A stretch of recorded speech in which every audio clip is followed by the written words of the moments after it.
CSN study में आप सभी का स्वागत है। तो कैसे हैं आप लोग? आशा करते हैं कि अच्छा होंगे। तो आज की वीडियो में हम लोग क्लास 12 के क्लास 12 के जो आप लोगों का राष्ट्रीय आय निकालने के लिए कहा जाता है, यानी नेशनल इनकम, जो कि आप लोगों का सब्जेक्टिव और ऑब्जेक्टिव दोनों प्रकार में काम आएगा। तो उसका एकदम शॉर्ट ट्रिक देखेंगे, यानी आसानी के साथ आप लोग राष्ट्रीय आय निकाल सकते हैं। तो चलिए शुरू करते हैं वीडियो को।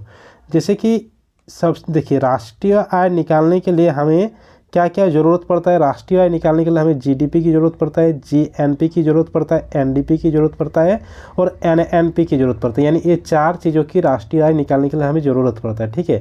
ये चार चीज़ क्या क्या होता है, इसके बारे में भी हम लोग इस वीडियो में कंप्लीट देखेंगे। तो चलिए वीडियो में बने रहेगा। तो चलिए शुरू करते हैं। जैसे कि सबसे पहले इसका नाम देख लेते हैं कि इसका नाम क्या होता है, उसके बाद इसको देखेंगे बारीकी से क्या होता है। जैसे कि पहले है कि जीडीपी। तो जीडीपी क्या पूरा नाम क्या होता है? ग्रॉस डोमेस्टिक प्रोडक्ट, यानी हिंदी में कहेंगे तो सकल घरेलू उत्पाद।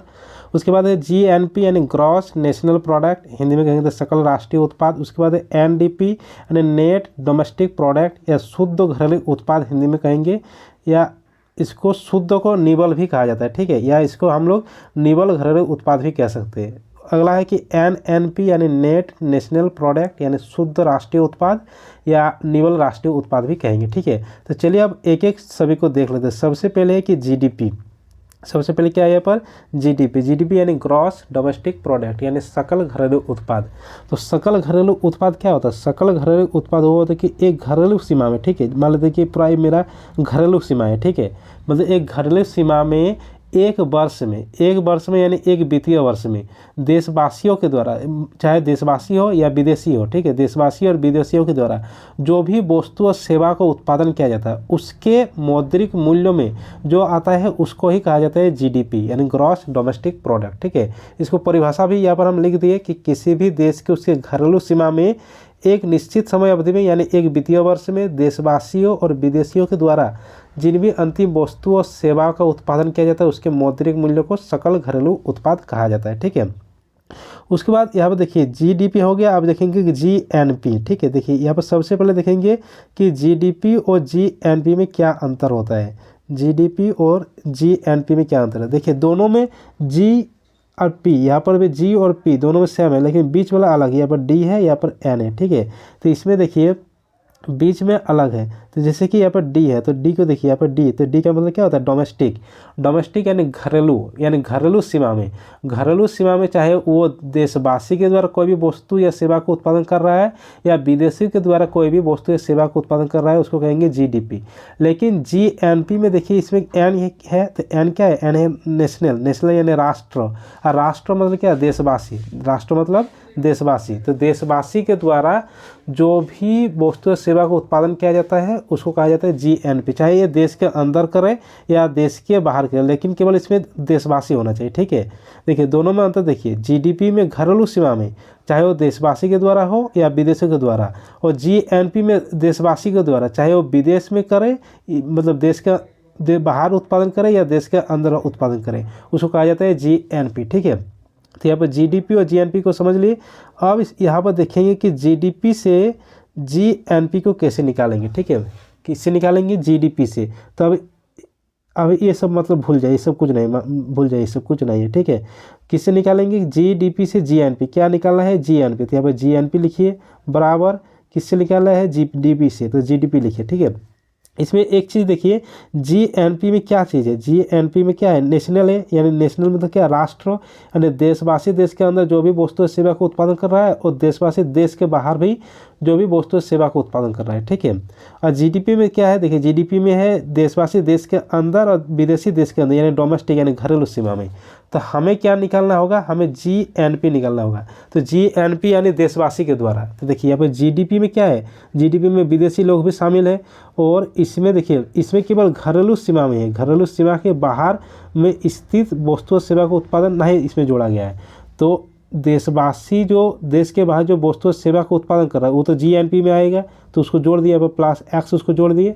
और विदेशी लोग को इसमें जीएनपी में तो जोड़ना नहीं है, तो इसलिए विदेशी लोग को यहाँ पर घटा दिए, तो -M कर दिए। तो यहाँ पर लिख भी दिए कि जहाँ X बराबर क्या है? देशवासी देश के अंदर, इसको जोड़ दिए, और M बराबर विदेशी देश के अंदर। तो इसको घटाना होगा। अब आगे इसको देखिए यहाँ पर देखिए तब GNP बराबर क्या हो जाएगा, GNP बराबर हो जाएगा GDP plus X minus M, यानी देशवासी देश के बाहर जो भी वस्तु सेवा का उत्पादन करेंगे उसको जोड़ेंगे और विदेशी लोगों के द्वारा जो देश के अंदर वस्तु सेवा का उत्पादन करेंगे उसको घटा देंगे। ठीक है, उसके बाद देखिए एक होता है NFIA, यानी इसको कहा जाता है net factor income from abroad, short में कहा जाता है NFIA, यानी विदेशों से प्राप्त शुद्ध कारक है। ठीक है, ये NFIA बराबर होता है एक्स माइनस एम होता है। ठीक है, तो इसीलिए GNP बराबर हम लोग देखिए GNP बराबर GDP है, तो GNP बराबर GDP है और प्लस एक्स माइनस एम, और एक्स माइनस एम क्या है NFIA, तो प्लस NFIA जोड़ देते यानी GNP बराबर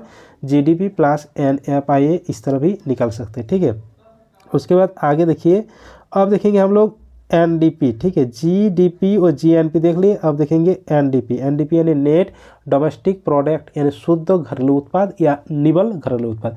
एक चीज़ आप लोग देखें कि NDP है फिर GNP है, तो किसी जगह पर नेट डोमेस्टिक प्रोडक्ट हो जा रहा है, किसी जगह पर ग्रॉस नेशनल प्रोडक्ट हो रहा है, तो किसी जगह पर N का मतलब नेट हो जा रहा है और किसी जगह पर N का मतलब नेशनल हो जा रहा है। तो इसको कैसे याद करेंगे, तो इसके लिए हम शॉर्ट ट्रिक यहाँ पर लिखिए। देखिए NDP, अगर N शुरुआत में रहेगा तो N अगर स्टार्टिंग में रहेगा यानी शुरुआत में रहेगा तो N का मतलब क्या होगा, नेट होगा। ठीक है, N शुरुआत में रहेगा तो N का मतलब N होगा, नेट होगा। ठीक है, और अगर N बीच में रहेगा, देखिए यहाँ पर N बीच में, N अगर मिडिल में रहेगा बीच में रहेगा तो N का मतलब नेशनल होगा। ठीक है, क्लियर हो गया। N शुरुआत में रहेगा तो नेट होगा और N बीच में रहेगा तो नेशनल होगा। ठीक है, उसके बाद देखिए जो G है यानी ग्रॉस, ग्रॉस मतलब क्या होता है, ग्रॉस मतलब कुल यानी सकल। ठीक है, ग्रॉस मतलब क्या होता है, सकल होता है यानी कुल।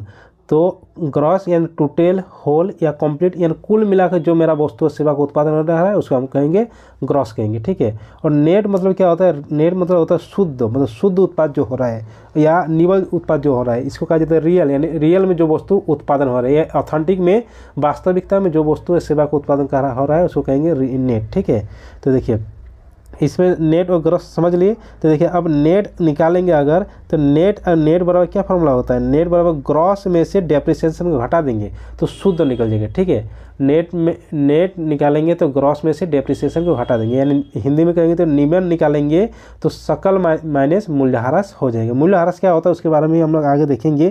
तो देखिए क्या देखें अभी देखिए कि नेट बराबर ग्रॉस माइनस डेप्रिसिएशन होता है। इसको आगे पीछे करके आप लोग कुछ भी निकाल सकते हैं। अगर हम डेप्रिसिएशन निकालेंगे तो माइनस डेप्रिसिएशन है तो इधर कर देंगे तो प्लस हो जाएगा, यहाँ पर क्या हो जाएगा ग्रॉस माइनस नेट हो जाएगा। अगर हम ग्रॉस निकालेंगे तो क्या होगा, यहाँ पर नेट है इधर माइनस डेप्रिसिएशन तो इधर प्लस हो जाएगा, यानी ग्रॉस बराबर क्या हो जाएगा नेट प्लस डेप्रिसिएशन, आगे पीछे निकाल सकते हैं।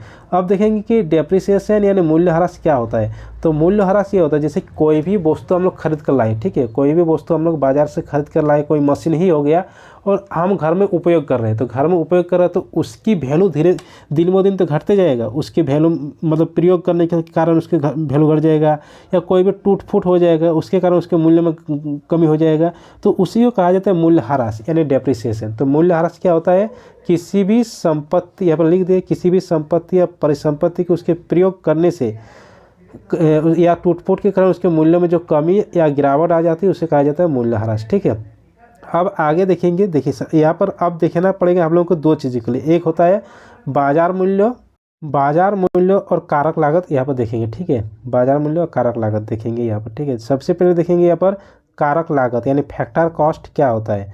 तो फैक्टर कॉस्ट वही होता है कि किसी भी वस्तु को उत्पादन करने में जो लागत आती है उसको कहा जाता है कारक लागत यानी फैक्टर कॉस्ट। उसके बाद देखिए कारक लागत हम लोग कैसे निकालते हैं। तो किसी भी वस्तु को उत्पादन करने के लिए हमें चार चीज़ों की आवश्यकता होती है, एक भूमि की, एक श्रम की, एक पूंजी की और एक उद्यम या साहसी की जरूरत होता है। ठीक है, तो भूमि क्या लेगा, भूमि की जो होता है जिसका भूमि उसको तो किराया देना पड़ेगा, श्रम को हमें क्या देना पड़ेगा, मजदूरी देना पड़ेगा, जो पूंजी देगा वो तो अपना ब्याज लेगा यानी सूद लेगा, और जो उद्यमी जो खतरा उठाएगा यानी जो साहसी होगा उसको तो उसको लाभ देना पड़ेगा। तो यानी कारक लागत बराबर क्या हो जाएगा, ये कारक लागत इस सबको जोड़ देंगे तो कारक लागत बराबर हो जाएगा किराया प्लस मजदूरी प्लस ब्याज प्लस लाभ, इस सभी को जोड़ देंगे तो ये हो जाएगा कारक लागत। ठीक है, ये हो गया कारक लागत। अब देखेंगे बाजार मूल्य यानी मार्केट प्राइस। तो बाजार मूल्य किसको कहेंगे, जो वस्तु बाजार में बिक्री के लिए हम बाजार में जो वस्तु खरीदते हैं या दुकानदार कोई भी वस्तु जो बाजार में बेचते हैं उसको कहा जाता है बाजार मूल्य। तो बाजार मूल्य क्या है, जिस मूल्य पर कोई भी वस्तु बाजार में बिक्री होने के लिए तैयार होता है। ठीक है, अब यहाँ पर बाजार मूल्य हम लोग कैसे निकालेंगे, तो देखिए बाजार मूल्य कैसे निकालेंगे। बाजार मूल्य बराबर होगा कारक लागत, यानी वस्तु को उत्पादन करने में जो हमें लागत रह रहा है उसको तो लेंगे ही बाजार मूल्य निकालने के लिए। उसके बाद सरकार के द्वारा कुछ टैक्स लगा दिया जाता है, सरकार के द्वारा यहाँ पे इनडायरेक्ट टैक्स लगाया जाता है, जैसे कि आजकल वस्तुओं में जीएसटी लगा दे रहा है जो कि एक अप्रत्यक्ष कर है, तो अप्रत्यक्ष कर लगा देंगे। उसके बाद सरकार के द्वारा कुछ सब्सिडी दिया जाता है, सहायक जैसे आप लोग गैस भरवाने जाते हैं गैस सिलेंडर के लिए। उसके बाद जैसे राशन दुकान में मिलता है केरोसिन तेल के लिए, और भी बहुत सारी चीज़ों में सब्सिडी मिलता है, तो सब्सिडी को घटा देंगे तो उसको हो जाता है बाजार मूल्य। इसको शॉर्ट में देखें तो बाजार मूल्य क्या होता है, मार्केट प्राइस यानी शॉर्ट में एमपी बराबर कारक लागत यानी फैक्टर कॉस्ट यानी एफसी, और प्रत्यक्ष कर यानी इनडायरेक्ट टैक्स यानी शॉर्ट में आई टैक्स, और माइनस सहायक यानी सब्सिडी यानी माइनस सब्सिडी। यानी यहाँ पर एमपी बराबर क्या हो गया, एमपी बराबर FC plus indirect tax minus subsidy. इसको अगर हम लोग फैक्टर कॉस्ट निकालेंगे तो क्या होगा, फैक्टर कॉस्ट को इधर कर देंगे और ये सब इधर सब कर देंगे, तो प्लस आई टैक्स है तो इधर माइनस आई टैक्स हो जाएगा, यहाँ पर माइनस सब्सिडी है तो यहाँ पर प्लस सब्सिडी हो जाएगा। ठीक है, ये सब दोनों हम लोग देख लिए। अब देखेंगे यहाँ पर, देखिए यहाँ पर ये सब हो गया। अब देखेंगे यहाँ पर इम्पोर्टेंट आ जाएगा आप लोगों का। ठीक है, देखिए यहाँ पर आप लोग क्या निकालना है कि जीडीपी से एनडीपी निकालना। हमें निकालना क्या है कि एनडीपी निकालना है, या यहाँ पे जो लिखा है वो सब मत देखिए अभी। ठीक है, हम जो दिखा रहे हैं वो सब देखिए। हमें क्या निकालना है कि यहाँ पर एनडीपी निकालना है, तो यहाँ पर देखिए एनडीपी निकालना है। किससे निकालना है, जीडीपी से, तो बराबर जीडीपी लिखिए, ये सब अभी मत देखिए। यहाँ पर जीडीपी से हमें एनडीपी निकालें, तो दोनों वार्ड में देखिए, यहाँ पर दोनों वार्ड में देखिए, यहाँ पर एनडीपी यहाँ पर जीडीपी दोनों का वार्ड सेम है, लेकिन यहाँ पर एक सेकेंड, यहाँ पर तो दोनों में एक वार्ड यहाँ पर सेम है, लेकिन एक वार्ड यहाँ पर देखिए एन है, यहाँ पर जी है, दोनों में अंतर है। और अभी हम लोग देखें कि एन मतलब शुरुआत में रहेगा तो क्या होता है नेट, और यहाँ पे जी ग्रॉस, तो नेट रहेगा और ग्रॉस से हम लोग नेट कैसे निकालेंगे, तो ग्रॉस में से अगर डेप्रिसिएशन घटा देंगे तो मेरा नेट निकल जाएगा। तो यहाँ पर वही किए कि एनडीपी बराबर क्या होगा, जीडीपी माइनस डेप्रिसिएशन। ठीक है, अब अगर एनडीपी मार्केट प्राइस हो और जीडीपी मार्केट प्राइस से निकालना हो तो जीडीपी मार्केट प्राइस यहाँ पर जी में से हमें डेप्रिसिएशन घटा देंगे तो एन आ जाएगा। अब एनडीपी मार्केट प्राइस है, यहाँ पर एनडीपी ये भी फैक्टर कॉस्ट में दिया गया है। ठीक है, यहाँ पर फैक्टर कॉस्ट दिया गया, तो यहाँ पर देखिए यहाँ पर भी एनडीपी है, यहाँ पर भी एनडीपी है, केवल मार्केट प्राइस और फैक्टर कॉस्ट में अंतर है। तो मार्केट प्राइस बराबर क्या होता है, factor cost plus indirect tax minus subsidy, बस वही लिख दिए। उसके बाद एनडीपी फैक्टर कॉस्ट निकालना है और यहाँ पर जीडीपी फैक्टर कॉस्ट से हमें निकालना है। तो दोनों में देखिए डीपीएफसी यहाँ पर डीपीएफसी है, केवल जी और एन का अंतर है। यानी नेट निकालना है ग्रॉस से, तो ग्रॉस में से डेप्रिसिएशन घटा देंगे तो नेट निकल जाएगा। नहीं, एनडीपी फैक्टर कॉस्ट बराबर GDP factor cost minus depreciation. उसके बाद देखिए एनडीपी फैक्टर कॉस्ट, यहाँ पर एनडीपी मार्केट प्राइस, यानी एनडीपी मार्केट प्राइस से एनडीपी फैक्टर कॉस्ट निकालना है। यहाँ पर भी एनडीपी है, यहाँ पर भी एनडीपी है, केवल फैक्टर कॉस्ट और मार्केट प्राइस का अंतर है। तो फैक्टर कॉस्ट बराबर क्या होता है, market price minus indirect tax plus subsidy, बस फॉर्मूला बिठा दिए। उसके बाद यहाँ पर जीडीपी से एनडीपी देख लिए। अब इसका उल्टा देखेंगे, इसका उल्टा क्या देखेंगे कि एनडीपी से जीडीपी कैसे निकालेंगे। देखिए किससे क्या निकालना है, जीडीपी, तो जीडीपी लिखिए बराबर किससे निकालना है, एनडीपी से हमें निकालना है, तो बराबर एनडीपी लिख दिए। उसके बाद देखिए यहाँ पर जी है यानी ग्रॉस है, यहाँ पर एन है यानी नेट है। ठीक है, यहाँ पर नेट है, तो नेट में हम क्या जोड़ेंगे, डेप्रिसिएशन जोड़ेंगे, तो क्रॉस निकल जाएगा, यानी जीडीपी बराबर एनडीपी प्लस डेप्रिसिएशन। नीचे में देखिए इसी में अगर मार्केट प्राइस दिया रहेगा कि एनडीपी मार्केट प्राइस से जीडीपी मार्केट प्राइस निकालिए, तो वही हो जाएगा जीडीपी मार्केट प्राइस बराबर NDP market price plus depreciation. अगर जीडीपी फैक्टर कॉस्ट से हमें जीडीपी मार्केट प्राइस को निकालने बोला गया, तो जीडीपी मार्केट प्राइस बराबर क्या हो जाएगा, जीडीपी फैक्टर कॉस्ट और मार्केट प्राइस बराबर जो फॉर्मूला होता है वो बिठा देंगे, तो मार्केट प्राइस बराबर हो जाएगी plus indirect tax minus subsidy. अब जीडीपी फैक्टर कॉस्ट निकालेंगे एनडीपी फैक्टर कॉस्ट से। ठीक है, तो देखिए यहाँ पर दोनों में सेम है, केवल जी और एन का अंतर है, यानी ग्रॉस निकालना है नेट से, तो नेट में क्या कर देंगे, डेप्रिसिएशन जोड़ देंगे। उसके बाद आगे इसमें देखिए, इसमें आगे क्या है, यहाँ पे जीडीपी फैक्टर कॉस्ट निकालना है जीडीपी मार्केट प्राइस से।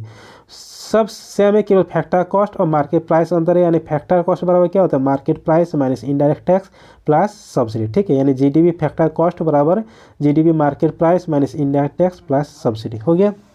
उसके बाद देखिए यहाँ पर आइए 3 नंबर, यहाँ पर एनएनपी से हमें जीएनपी निकालना है। ठीक है, क्या निकालना है हमें, जीएनपी निकालना है, यानी जीएनपी बराबर किससे निकालना है, एनएनपी से, यानी एनएनपी। तो यहाँ पर देखिए एनपी दोनों में सेम है, केवल जी और एन का अंतर। तो यहाँ पे जी यानी ग्रॉस, यहाँ पर एन यानी नेट। तो नेट में क्या जोड़ेंगे, डेप्रिसिएशन जोड़ेंगे, तो ग्रॉस निकल जाएगा, यानी जी एन पी बराबर N N P plus depreciation. उसके बाद अगर मार्केट प्राइस रहेगा तो G N P market price बराबर N P market price plus depreciation हो जाएगा। उसके बाद अगर G N P factor cost से हमें G N P market price निकालना होगा तो सब तो सेम है, केवल मार्केट प्राइस और फैक्टर कॉस्ट में अंतर है। तो मार्केट प्राइस बराबर क्या होता है, factor cost plus indirect tax minus subsidy. उसके बाद एन पी फैक्टर कॉस्ट से हमें G N P factor cost निकालना है, केवल जी और एन का अंतर यहाँ पर है, ठीक है। तो ग्रॉस हमें निकालना है, किससे निकालना है, नेट से निकालते हैं। नेट में डेप्रिसिएशन जोड़ देंगे तो ग्रॉस निकल जाएगी यहाँ पर, ठीक है। अब हमें G N P market price से जी एन पी फैक्टर कॉस्ट निकालना है। सबसे हमें केवल फैक्टर कॉस्ट और मार्केट प्राइस अंतर है, तो फैक्टर कॉस्ट और क्या होता है, market price minus indirect tax plus subsidy, ठीक है। अगला देखिए अब 4 नंबर की जी एन पी से एन एन पी निकालना है, ठीक है। क्या निकालना है, हमें एन एन पी निकालना है। तो एन एन पी बराबर जी एन पी, तो देखिए यहाँ पर एन पी सेम है, यहाँ पर एन और जी में अंतर। तो नेट हमें निकलना है तो ग्रॉस में से, तो ग्रॉस में से डेप्रिसिएशन घटा देंगे तो एन एन पी निकल जाएगा। अब N N P market price बराबर G N P market price minus depreciation हो जाएगा। अब N N P market price, N N P factor cost से हमें N N P market price निकालना है। सब सेम है, केवल मार्केट प्राइस और फैक्टर कॉस्ट का अंतर है। तो मार्केट प्राइस बराबर क्या होता है, factor cost plus indirect tax minus subsidy, ठीक है। यहाँ पर देख लिए। अब यहाँ पर अगर हम निकालेंगे कि G N P factor cost से हमें N N P factor cost निकालना है, यहाँ पर एन और जी केवल अंतर है। तो नेट हमें निकालना है ग्रॉस में से, तो ग्रॉस में से डेप्रिसिएशन घटा देंगे तो N N P factor cost बराबर हो जाएगा G N P factor cost minus depreciation. अब N N P market price से N N P factor cost निकालेंगे तो N N P factor cost बराबर N N P market price minus indirect tax plus subsidy हो जाएगा, ठीक है। तो इस तरीके से आप लोग कुछ भी निकाल सकते हैं आसानी के साथ, ट्रिक के साथ। ये सब आप लोग एक बार लिख लीजिए कॉपी में और एक बार आप लोग प्रैक्टिस कर लीजिएगा, ठीक है। उसके बाद यहाँ पर राष्ट्रीय आय किसको कहेंगे, तो राष्ट्रीय आय किसको कहेंगे, इसके बारे में कंट्रोवर्सी चलता है, यानी विवाद चलता है, ठीक है। देखिए जो 2016 के पहले था और एनसीईआरटी के अनुसार 2016 के पहले और एनसीईआरटी के अनुसार यहाँ पर एनएनपी फैक्टर कॉस्ट को राष्ट्रीय आय कहा जाता है, ठीक है। और 2016 के बाद जो एनएनपी मार्केट प्राइस है उसको राष्ट्रीय आय कहा जाता है। तो इस तरीके से आप लोग आसानी के साथ राष्ट्रीय आय निकाल सकते हैं, ठीक है। तो चलिए सभी दोस्तों के साथ इस वीडियो को शेयर कर दीजिए, वीडियो को लाइक कर दीजिए, इस चैनल कोई नए है तो चैनल को सब्सक्राइब कर दीजिए, साथ में बेल आइकन को प्रेस कर दीजिए। चलिए मिलते हैं अगले वीडियो के साथ।